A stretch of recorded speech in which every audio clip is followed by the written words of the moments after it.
Hi குட்டீஸ், எல்லாரும் எப்படி இருக்கீங்க? நல்லா இருக்கீங்களா? உங்களுக்கு எக்ஸாம் எல்லாம் முடிஞ்சிருக்குன்னு நினைக்கிறேன். சரி வாங்க ஒரு குட்டி கதைக்குள்ள போலாம். ஒரு ஊர்ல ஒரு தையல்காரர் நல்லா தைப்பாரு. அவரோட கடை இருக்க ஓரத்துல ஒரு கோயில் இருந்து ஒரு யானை வந்து எப்பவுமே நடந்து போவோம். அந்த யானைக்கு யாராவது சாப்பாடு கொடுத்தாங்கன்னா அந்த யானை வந்து அதோட தும்பிக்கையால அவங்கள நன்றி சொல்லணும். அதே மாதிரி இந்த தையல்காரருக்கு ஒரு பழக்கம் உண்டு. இந்த யானை வந்து ஒரு பழத்தை எடுத்து அந்த யானையை கொடுப்பாரு.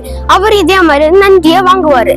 அப்படி இருக்குமா பண்டிகை காலத்து ஒரு நாள்ல அவருக்கு நிறைய வேலை இருந்ததுனால அந்த யானை வந்து அவர் கவனிக்காம அவர் தைச்சிட்டு இருந்தப்போ அந்த யானை வந்து வெயிட் பண்ணிட்டு இருந்து எப்ப வருவாரு, எப்போ பழம் கிடைக்கும்னு. ஆனா அவர் அதை கவனிக்காம இருந்து வேலை செஞ்சனால என்னாச்சுன்னா அந்த யானையை அப்படியே பொறுத்திருந்து எப்ப வருவாருன்னு. அந்த நேரத்துலதான் நிறைய ஆட்கள் எல்லாம் வந்தாரு அவர் கடைக்கு. அப்ப அந்த யானையை பார்த்து அவரும் அவங்க ஆட்களும் ஒதுங்கி இருந்து கடைக்குள்ள போ பயந்தாரு. அதை பார்த்து அந்த கடை முதலாளியும் விரட்டி விட்டாரு.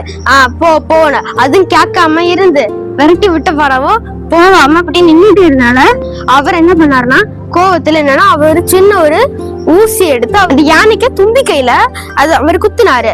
அந்த வலியை பொறுக்க முடியாத அந்த யானை வந்து சோகத்தோட அந்த குளத்துக்கு போச்சு. குளத்துல போய் அந்த யானை நல்லா குளிச்ச பிறகும் அந்த யானைக்கு அந்த கோபம் பொறுக்க முடியாம அந்த வலியை பொறுக்க முடியாம அந்த குளத்துல எல்லா செடியுமே முழுசா எடுத்துட்டு அந்த கடையில எல்லாம் நல்ல துணிகளையும் போட்டுடுச்சு இந்த கோபத்துல. அதுக்கு யானை முதலாளிய பார்க்காம அப்படியே திரும்பி போயிடுச்சு. அந்த பார்த்த உடனே இந்த முதலாளிக்கு ரொம்ப ரொம்ப கஷ்டமா இருந்து ஐயோ இவ்வளவு நாள் கஷ்டப்பட்டு பண்ண நமக்கு எல்லா துணிகளுமே போயிடுச்சு, நீ அவங்களுக்கு என்ன சொல்லக்கு எனக்கு பெரிய நஷ்டம் ஆயிடுச்சு, ஆயிரக்கணக்காக நீ திரும்ப கொடுக்கணும், அவங்க நீ கடைக்க வர மாட்டாங்களேன்னு ரொம்பவுமே சோகப்பட்ட. அதே மாதிரிதான் குட்டி, நீங்க வந்து உங்க வாழ்க்கையில நீங்க ரொம்ப பொறுமையா இருந்து சமாதானமா இருக்கணும்.